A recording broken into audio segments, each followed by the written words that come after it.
CLIL number 10, collaboration between subject and language teachers, recorded on the 10th of March 2010. Well, listen, we've got a very interesting topic this month, which is collaboration between subject and language teachers. And I think what I imagined the way our discussion might go is if we could share experiences, personal experiences about success or failure in this respect, in stories of collaboration between departments of language and subject, and then share ideas, because I've been involved in some projects which are quite interesting means for collaboration between not just language teachers and subject teachers, but all different subjects actually, and I can talk and share experience in that respect. And then if we do get Lewis from Austria, I've just come from his school in Innsbruck, so perhaps I could mention the Akademisches Gymnasium in Innsbruck and what they've been doing in this area. And I think we'll just see how it goes, because I think we may stray into the area of the question of language for CLIL, which was the subject last time, where we had a technical problem and we didn't get a recording, so we may cover some of that ground again. What do you think? That sounds good for me. Yeah. Yes, for me too. Fine. It's one of the things that are most of a problem in Germany, because we have always teachers with two subjects, and most of the language teachers have subjects from the humanities. So science is not in their view, except they use it as a topic with just a public understanding, but not with the understanding of a science teacher.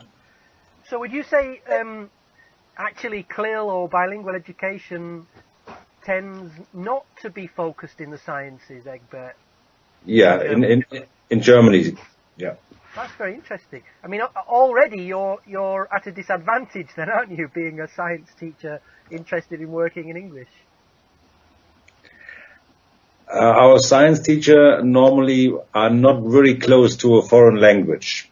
We have a tradition in Germany that science teachers teach two subjects from the sciences. Natural biology and math, biology and chemistry. Chemistry and physics is a really great group, and they from school they mostly are far from using a foreign language, as we have two parts traditionally in school, from the science department and from the language department, and there are not so close connections between those. Whereas with the humanities, would you say that naturally those connections are better structured, or are there mechanisms for communication between, say, geography and English or history and English in your experience? Our English teachers are to study geography and history and a second language as a normal second part, and history and geography of the country the country they are teaching the language is a normal subject in their studies, but science is not a normal subject integrated in language teachers' studies. I see. What's your experience in Switzerland and Italy? Well, the situation in Switzerland seems to be fairly similar at lower and upper secondary, where teachers usually study between 2 and 4 different subjects, and the language teachers usually study another second language, second foreign language, and usually the mother tongue of the students in central Switzerland, which is German.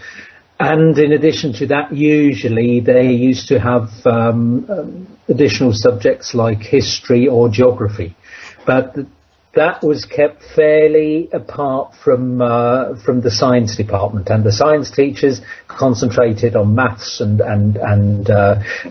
biology and chemistry and physics and stuff like that. The system now at lower secondary is changing. It's changing dramatically because students are allowed to choose any 4 subjects of their choice, But these students now, we've had, I think, 2 or 3 cycles now coming out. So I think things will change over the next 10 years or so. And Lauretta, in Italy, do you have experience of the Yes. humanities being favoured rather than sciences? Yes, I mean, it's very common to have history and geography taught using CLIL approach. But, first of all, I would like to say that in Italy we teach just one subject. There are some exceptions. For example, geography and history can be taught by one teachers, or Italian and history. Sometimes math and science at lower secondary schools, but generally we teach one subject. Of course, when I teach, as I am German teacher, when I teach German at upper secondary level, I have to teach German literature and German geography. But we consider it as just as one subject, not as 2 subjects. Yeah. So I am simply a language teacher, German language teacher, I'm not considered as having 2 different specialization. Of course, I have a special degree for teaching German literature, but it is part of my degree. Generally we have experience in CLIL at different levels. But at upper secondary schools levels, the most common experiences concern history, geography, art. History is very common, Yeah. and science at lower secondary schools level, and I have a colleague teaching math in German, for example, but it's not so, it's really a little bit uncommon. I suppose what Egbert is describing is it's an infrastructural phenomenon in Germany that lends itself to having more geography and history and English initiatives in schools. And it's quite interesting, though. Egbert should mention that issue in Germany, because when I went to talk at a conference in Kassel, it was entirely for science teachers working with English. Nevertheless, in Germany there is a significant group of science teachers interested in CLIL, interested in bilingual education. I think infrastructurally that may cause certain problems, and I know Egbert does meet some of these problems and issues, and that is that there's a territorial issue, that's created, and that the bilinguale Unterricht can be seen to be the territory of those humanities linguist background teachers rather than the science English background teachers. Is that the case, Egbert? Yes, we have mostly English teachers with a second subject, biology or chemistry. It's a small group over the country, but if you meet them in a conference like Kassel last September, it is an amount of 100 people. Yeah, that's exactly right. And I want to come back to Lauretta's introductory talk, because Italy is quite an interesting context for talking about collaboration, despite the fact that they tend not to have many teachers with 2 subjects, one being a subject and the other being a language. Despite that fact, they do have lots of collaboration between language departments and subject departments in schools.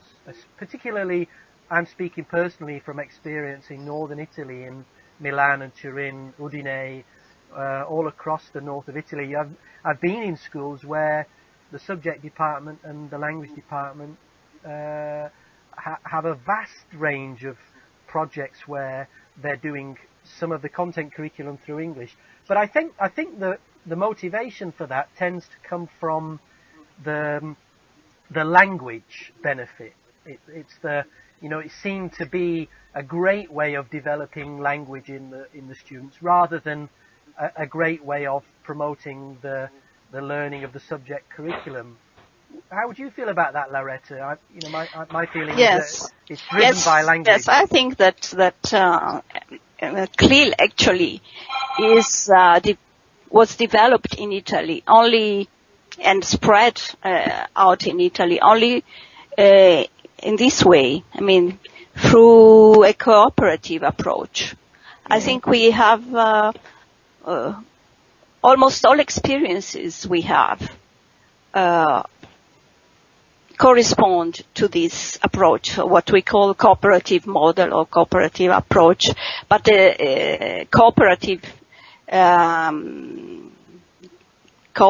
approach refer now to teachers, not to students, to pupils. That is to say, very often at the very beginning, the language teacher and the subject teacher run together a lesson, at least a part of the modules they develop. For example, they run the lesson together. For example, 1 hour a week, they were together in the class and they run the lesson together. Yeah. What would you say is the motivation for that, generally speaking, Lauretta? Because if it's not to do with personal educational qualifications and experience, the motivation must come from somewhere else, Yes, I think the motivation was that the language teacher could support the subject teacher through his or her experience in approaching a text or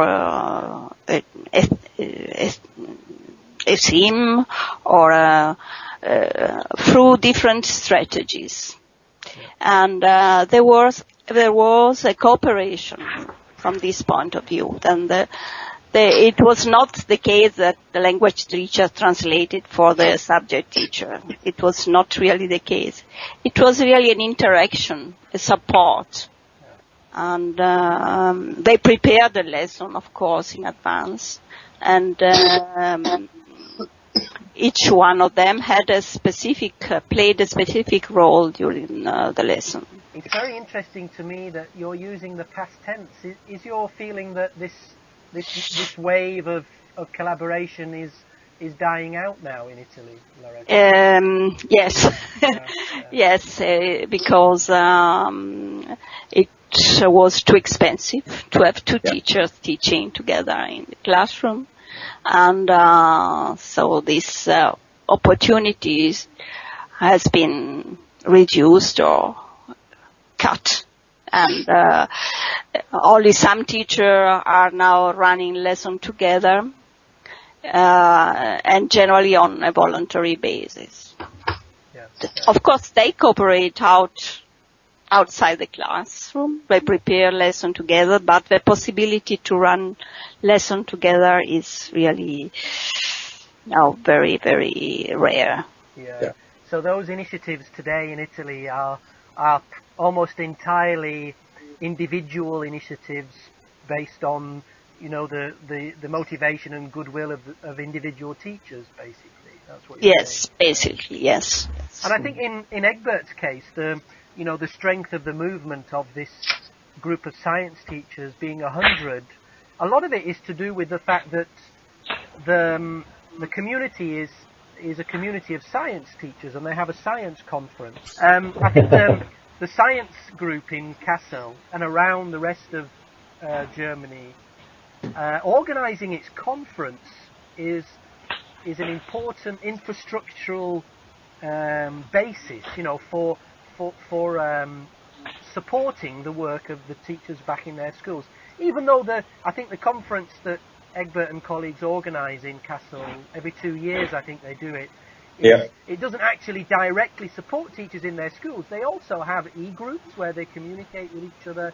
So in a way they're creating a body within which the teachers have a ownership of and membership of the community. Do you know what I mean? And I think that carries a lot of weight, even though bilingualer Unterricht, bilingual education in Germany, is seen as the territory of the humanities and the language community. Would you agree with that, Egbert? In part, most of those teachers who come to the conference are language teachers at first, with subject as a second subject, and they feel as a group to support each other in what they do in their lessons. But basically, they are language teachers, and only a small group of them is just a science teacher and looking for help from language teachers. And to get this help is the same problem as Loretta mentioned. The structure in school, the timetable in school, the personal relationships are the only basis on the one hand, and are the stop signals on the other hand. If you come to a school where there's no tradition of teaching in a CLIL structure, it is very difficult to establish it, because you are always asked as a science teacher, is there an exam in language as the basis of what you are doing? And if you tell them no, there's not a state exam in language, it is not really possible to act as a CLIL teacher. Yeah, I agree entirely. And I think in a way it would be very useful if we as a group together now, the 5 of us, could make some suggestions about what those things are that could bring the collaboration to the table, you know. And I have a feeling that it could be very varied, and one of them is individual motivation of teachers, of course, but the other thing is this infrastructural organisation. Yes. And I think that, Lida and I could say, Lida's joined us incidentally. Hello everybody. Hi, Lida. Hello, Lida. And I know Lida would have a lot of things to say about projects, getting schools involved in projects which bring teachers together. And she and I have worked together in training contexts where we have had language teachers with subject teachers. So we could talk a little bit about projects and our experiences with projects. Yeah. But the other thing we could talk about is these structural phenomena, and by structural I mean, you know, staff meetings, or Egbert suggesting that it's very difficult to create meetings in schools, meetings between teachers, and maybe some of you have experience of where there has been success in bringing teachers together in your experiences. So those are 2 things that I can think of: project initiatives and meetings that bring teachers together, specifically for collaborating within schools. Perhaps you have other ideas? May I? Yes, please, Loretta, please. Yes. The experience we did in the past was really very productive and successful, because we had 2 hours every week free from teaching. To plan and to prepare materials and to prepare tests. And of course, we were obliged to use these 2 hours every week to plan our activity together. Mm-hmm. And the results were really positive. It was a formal place, a formal amount of hours in our activity plan devoted to develop materials, to prepare lesson together, and so on. Now they say, Loretta, you mentioned it was a formal activity. Did you have to plan it at the beginning of the school year and say how, give it maybe a program of what you were going to do, or? Not just very, very. Not in details. you had to, to explain how you would like to use this amount of hours, but not in detail, just, for example, to plan clean activity, to develop modules, and so on, not in detail. What was the secret in your case that the institution you were in actually said yes? And I mean, the manager, whoever they are, were actually putting their signature metaphorically to you have some free time in your teaching. Yeah, it was allowed to reduce it was allowed to reduce the amount of teaching hours in order to support the development of innovative activity and so on. And now it is not possible, but it was really very successful. It was really very supporting and helpful for teachers. Was that a duty for all of the teachers of your school, or just for an interested group to use those 2 hours a week? No, it was for all. All teachers of the school. And who allowed you to do this? You were talking about allowing. Yes, the school had to prepare a project. And was the school paid for doing it? And if the project was approved by the ministry, you could, you could use an amount of hours to support the innovative project. Yeah. And of course, you have to prepare materials to documentate how you had spent these times. But the results were there. You could see that there was innovation, that there was participation, and so on. I think in my case in Bulgaria, as far as I'm aware, there's a certain set number of hours teachers have to teach. They're committed to by contract, but there are additional hours that they can be paid extra for. And I suppose that this kind of activity could fall, speaking specifically about Bulgaria, it could fall within those extra hours. But I don't think there's anything here that allows within the state system time to be freed for innovative projects, as Loretta's describing. What about in the other countries in our group, in Holland, Germany, and Switzerland? Is there freedom for this extra kind of activity? No, not at all in Switzerland. The drive for CLIL in central Switzerland definitely comes from the language side and not from the subject side, the content side. And we've got a clear divide between primary on the one hand and upper secondary on the other hand. At primary level, it's the primary teachers who are trained to teach English, who are told to integrate a lot of CLIL content. So collaboration there is mainly between English language teachers who at their schools get together and plan lessons and projects and plan the content they want to integrate. For that, there is no sort of extra pay and no extra lessons.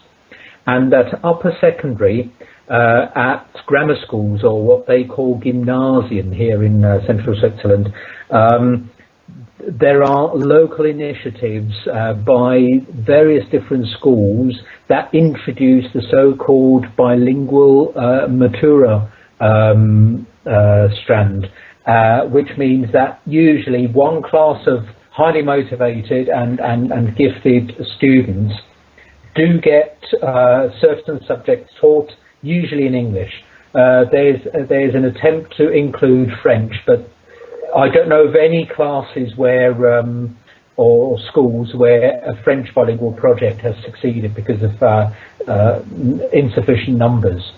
And collaboration there usually exists between the subject teachers and the language teachers.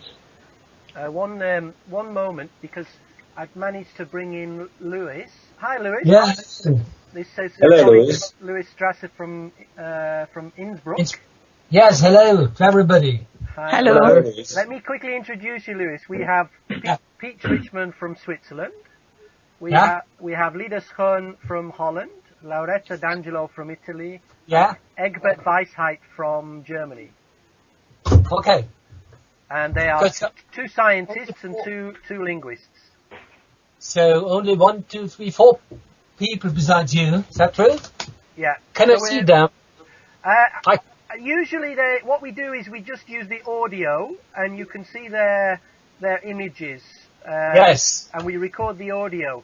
And what we're talking about right now, Lewis, I think your school is a particularly interesting example of a context where a school has created the opportunity for teachers to come together. Because I was actually in Lewis's school last week doing a workshop with the teachers in what they call their CLIL group, and they were a mixture of language teachers and subject teachers.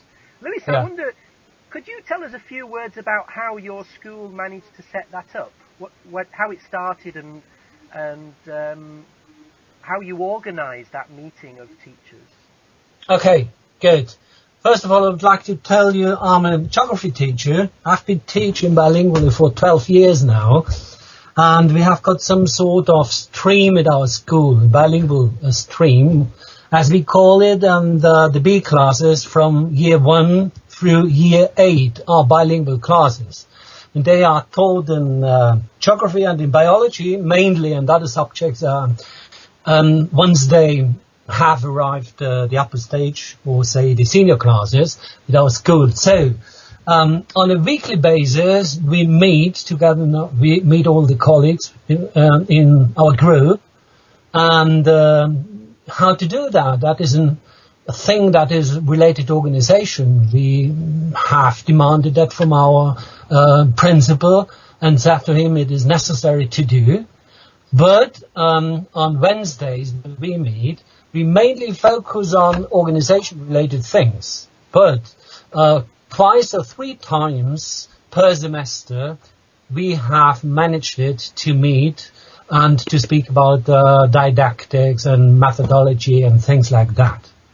Yeah. So that is roughly a description of what we are doing at the moment. Let me bring you back to what you said. It was very interesting the way you phrased it.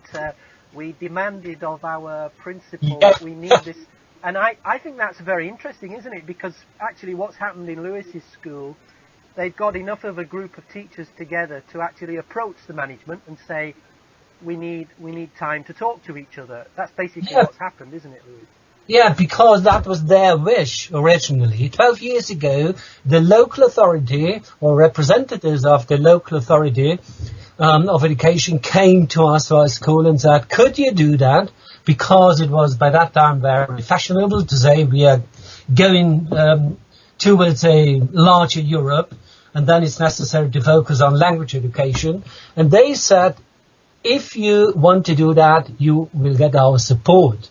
And that is because, that is the reason why I use the word we demanded. Yeah. We say to our principal, if you want that we are doing well in this context, then we have to get presented circumstances that allow us to work properly. Yeah. You know. And how many are you altogether, Lewis? I think there were 10 at the meeting. 10 or 11. At the meeting, 12 actually, 11, 12, yeah. But two colleagues were absent. Yeah. So we are a group of 12 to 14 teachers. And that's quite unique. I don't think I've ever been in a school which is organised in this way. Although I can think of smaller meetings, such as in Asturias in northern Spain. I visited a school where the entire science department uses English in the town of Gijón on the coast. And that's quite a rare thing. And I sat in on a meeting between the science department and the language department, and I think these pockets of motivated colleagues actually they create the dynamism themselves, and that's probably what you're doing in your school, isn't it? You've now created a body of movement amongst your colleagues, which is quite sustainable because you have a voice Yeah. and you've got the support of your school. Mhm. Unfortunately, I don't know if we can package that and export it to other countries. Mhm. It would be good. Okay, if we but could. I'm a bit surprised actually that you're saying that is unique. As far as I know, you went on down to Linz, is that correct? After the meeting at our school, Yes, Keith? I did. I was in Linz. Yeah, Yes. and they have got a bilingual school there called Lisa. Was it there? No, actually, I was working with vocational school teachers. Our vocational school, Yeah, because they have got a project, a school which is called Lisa Linz International School, and they are doing the baccalaureate there, and all subjects are taught in English, and I can imagine that they have similar meetings as well. And in Vienna, I'm sure they have similar meetings as well. I'm sure there are. I mean, the international schools and the Vienna dual language program schools, as they're known, Yeah. they also have this. I think this identity now, don't they? And I think that's Yeah. what we're talking Yeah. about. It's enough energy to create, to be able to get managers to listen and to provide support. And Yeah. it's very difficult. It's very, very difficult. It's very sad to hear that in Italy that support seems to have phased out and disappeared. Okay.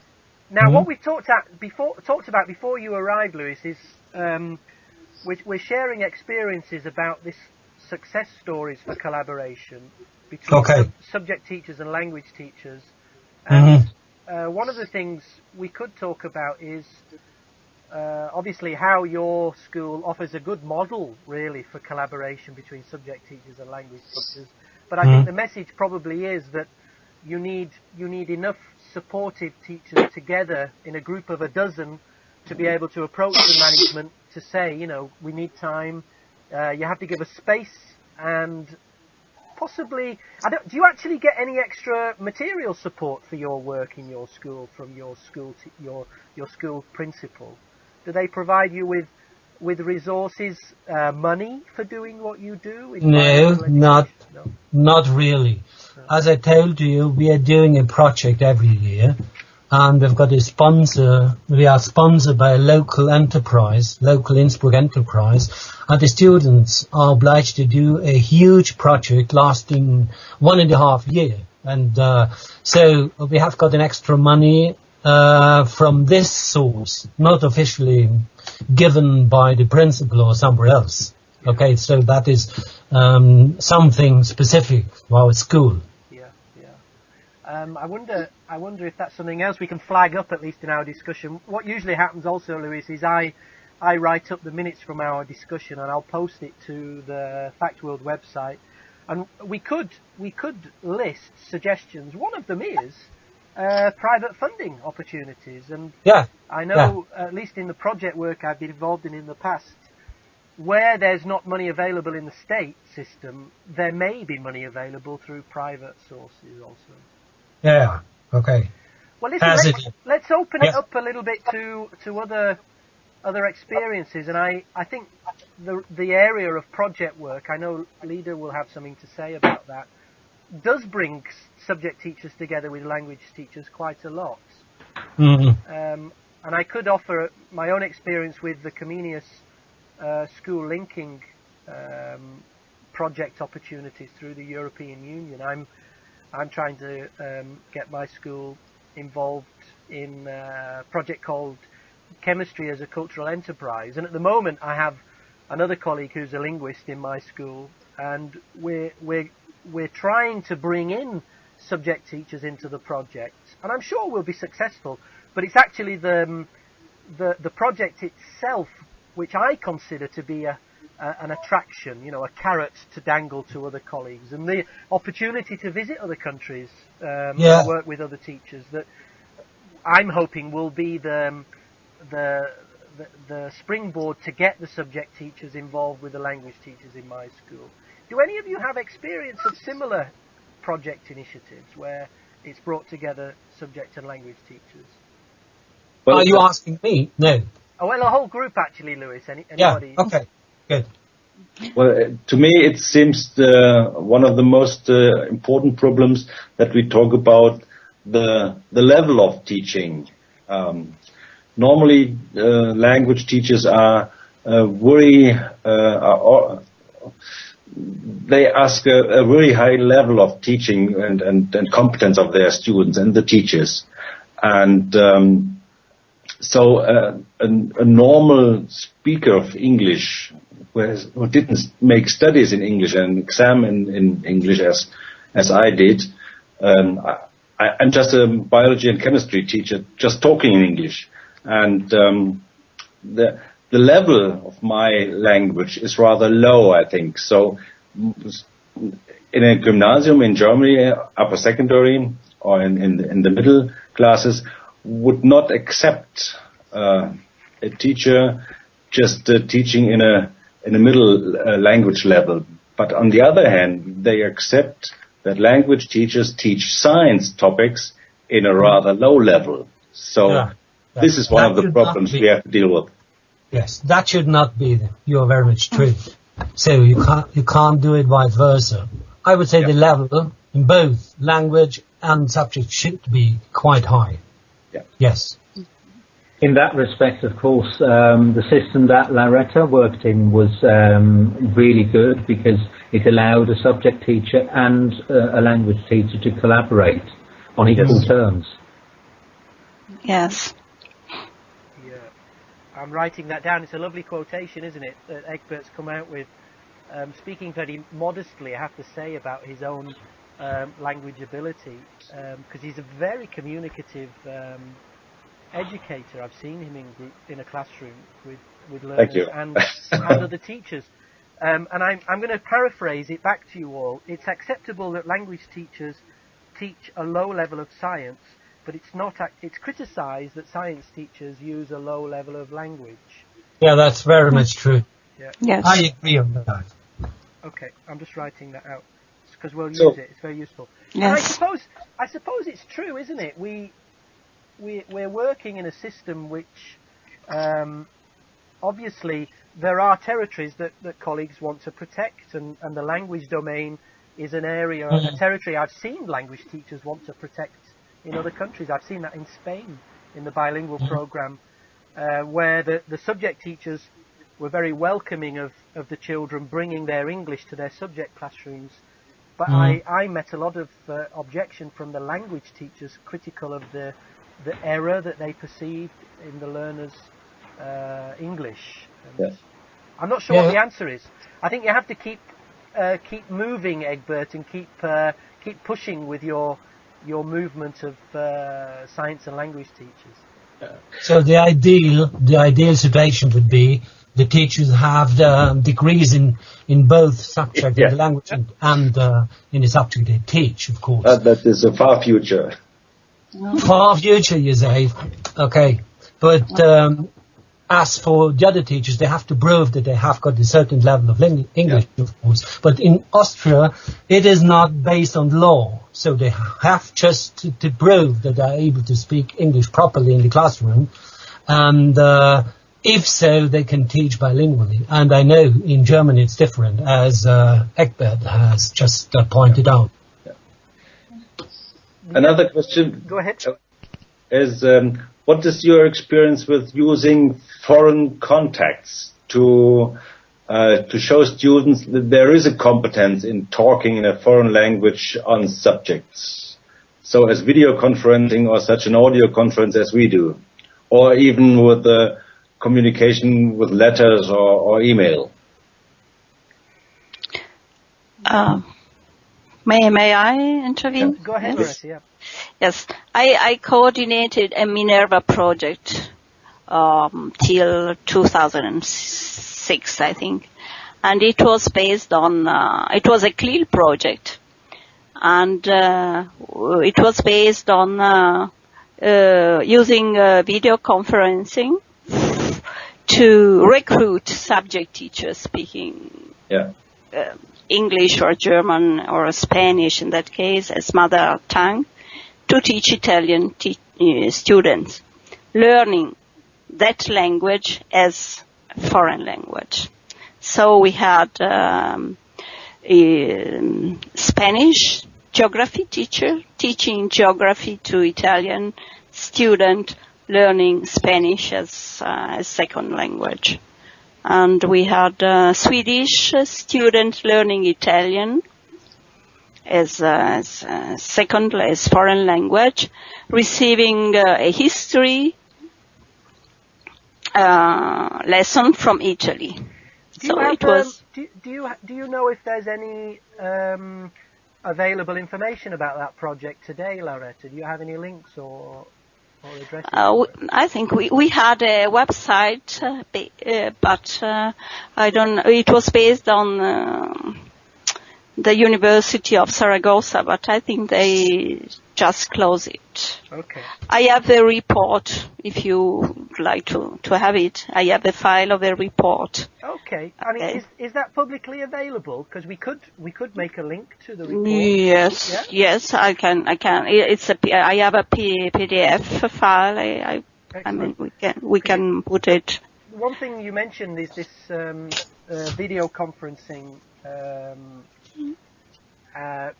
Kind of international video conferencing for in a common language for learning the subject, and I wanted to focus on that because I recently came across a UK maths video conferencing project, and I'm trying to find the link now. It's it's called Motivate.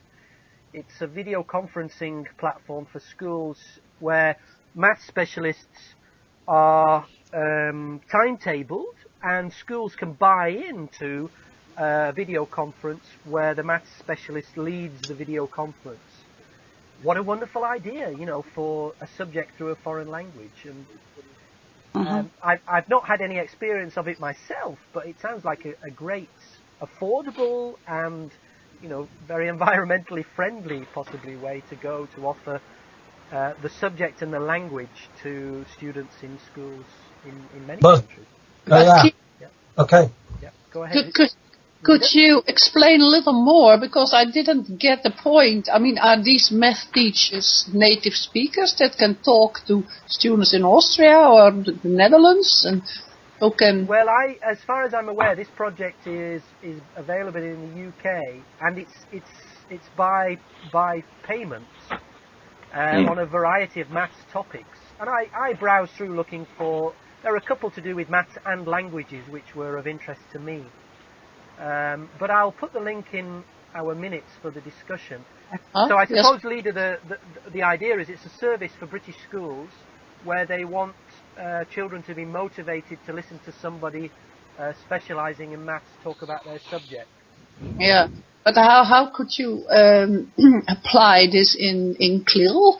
I mean, if I'm a math teacher in the Netherlands and I would like to expose my students to real good English math, yeah, well, I think it would be ideal, wouldn't it? If we, like Lauretta was explaining about her project, having these guest foreign specialists in a language that's being learned in Italy, the students can be supported with frames for the presentation. They can be prepped with the language beforehand. It looks like a very nice way to guide them through a presentation at a high level of language and subject at the same time. I'm actually thinking aloud because I've never done it before, but I'd certainly be interested if there were initiatives like that. In our case, there were two classes working together. The students, the Swedish pupils, and the Italian pupils, they interacted also, not only the subject teacher. So it was a real CLIL lesson, because they did a lot of cooperative learning together. Yeah. Okay. Sorry, go ahead. Was that Peach? Okay. No. Sorry, is it me, Keith? Yeah, Lewis? Go ahead, Lewis.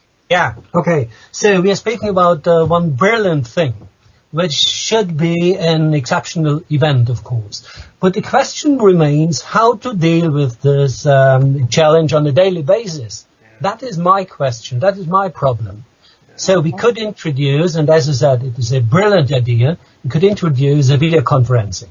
Okay, but every now and then not on a daily basis. But I'm going to my students, I'm going to school, and standing in class on a daily basis, teaching geography and how to provide the students at the university with all the necessary methodology. That is my point. I don't know if you agree on that, but if we're speaking about specific things like video conferencing, that's okay, very much. And as I said, a brilliant idea. But I would like to go back a bit to, what can we do? How can we cope? I mean, in a way, it's interesting. It's interesting you be asking the question, Lewis, because I think of all the colleagues in our group, you're in a situation where there is successful collaboration between the language department and the subject teachers department. And I think you're absolutely right. I agree entirely with you that the daily grind is the thing that teachers are most concerned with. Keith, sorry for interrupting you, but shouldn't that be the normal situation? Why are we asking how can we come together? If you have introduced the CLIL project at the school, isn't that a very normal thing that language teachers and subject teachers work together? I think otherwise it won't work. How to deal with CLIL without a cooperation between the language teachers and the subject teachers? You have to do that in one way or another. Yes, Louis, I would agree that isn't ideal, and in a lot of schools we have the situation that colleagues contribute to the same thing, but the daily basis is different. The daily basis is that each of us is teaching the own material to bring students to exam conditions. And in this context, my experience is to use an original foreign language material in biology in a traditional German lesson is possible. I used a software from UK, from genetics, which is wonderful prepared with classical experiments, with videos, with slides, and those videos on genetics are all translated, and not translated, transcribed, so that students who are not really good in English could read and hear the comments in this video. And on the basis of those video clips, you could teach biology, in this case genetics, in a very profitable and on a high level way. And this could be normal biology lesson with an English material, and each of the students could talk in and hear in the way he likes it. If the student is not able to talk in English, he may talk in German, content and language integrated learning. And he will read things, and afterwards he has to write things in German and to read things in English. And those four competencies in language, hearing, listening, talking and writing, could be combined on a subject level. Okay. Yeah, and I wanted to come back to Lewis's point about collaboration being the norm, and it is important that we talk about the daily grind, and but I don't think it is. I don't think that collaboration is the normal experience generally for teachers working in CLIL. I think most teachers in CLIL, at least Europe-wide, are individuals, and they're motivated. Yeah. They're motivated by the philosophy, if you like, of bringing subject and language together. But Keith, isn't that a contradictory statement? I think I'm agreeing with you, Lewis, but I think that the idea of talking about project initiatives and video conferencing initiatives, I don't think anybody here is suggesting that be the norm, but I think what the general agreement is, if we can think of suggestions for attractive activity for those teachers who are in situations where they're isolated, And if we can come up with a list of those suggestions and make them available for people to consider, like getting involved in project work, although they are one-off activities, it may be a springboard to more collaboration. I think that's the point we're trying to make. Okay. Mm. And I know I want to bring Lida in to say a few words about Young Ambassadors for Chemistry and the International Year of Chemistry and possibly science across the world, because one program where I've seen a huge amount of collaboration for a project, I have to agree with Lewis there that it's not the daily accepted normal practice. It's a project and maybe one-off, but it does kind of nurture a kind of behaviour between teachers, which we can hope will be longer lasting than the project itself. And Lida, in your experience, what would you say is the most successful example of subject teachers working with language teachers in any of those areas, YACS or Young Ambassadors for Chemistry, Science Across, or other experience you have with IUPAC, the International Union of Purified Chemistry? Yeah, well, in project work, I agree entirely with, I think Egbert and Peach mentioned this already, that it depends on a sort of friendship between a subject teacher and a language teacher in the school. And as long as that works, I mean, you can run wonderful projects. And what we try in our projects to stimulate this, and the project we run for Comenius, for instance, they not necessarily from bilingual schools. Actually, none of the bilingual schools ever took part. So there are just normal Dutch and normal Danish and normal. Well, the Bulgarian school isn't maybe a good example because that's not very normal. But in all the other countries, in most of the countries, they were just Dutch schools who think it is very, very important that their students learn to speak English properly. And that's why they involve their language teacher. But this only happens in schools where there's already a good collaboration between language and subject teachers. So it's a little bit the other way around. Yeah. What we try, of course, to expand this, but I mean, don't think too optimistically about these projects, because what we see is this during a project period, which is a very small, very short period, it works wonderful. And, the students get enthusiastic talking English to each other and using video conferencing and all that sort of thing. And then they're back in the what we always call the madness of daily life in the schools. And then they forget about it completely, and we have wonderful interactive websites where they can publish, and they just don't do it.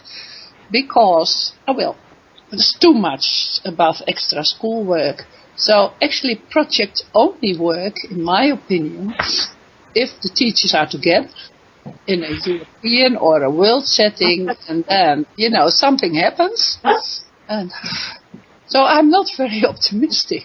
The daily life of teachers means that they're not actually going to collaborate very much. I think that's our conclusion about this. No, they don't have time, they tell me, all the time. They don't have time. They have a strict curriculum. They have, as Egbert already mentioned, that exam conditions. And, and another thing in the Netherlands is in our CLIL schools, and Peace might even know better than I do, the students still do a normal Dutch final exam, a state exam. That's true. They sit the school leaving exam in Dutch, don't they?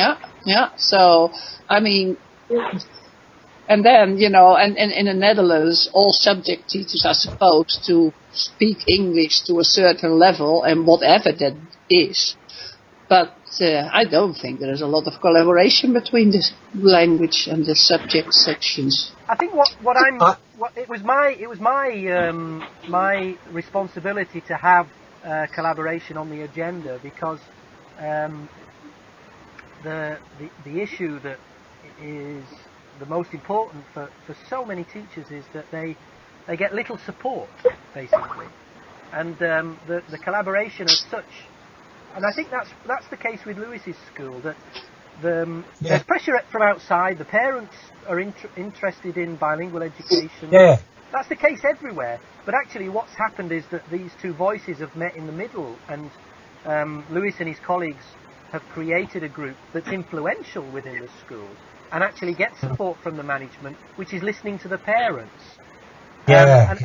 What I would like to suggest is, in writing up the minutes for this discussion, I think the encouragement for teachers to get together in a group, if they're being asked to deliver their subject in a foreign language, then get together in a group, even if it means signing a letter, and make some requests to the management of a school, such as time for meeting. Lewis?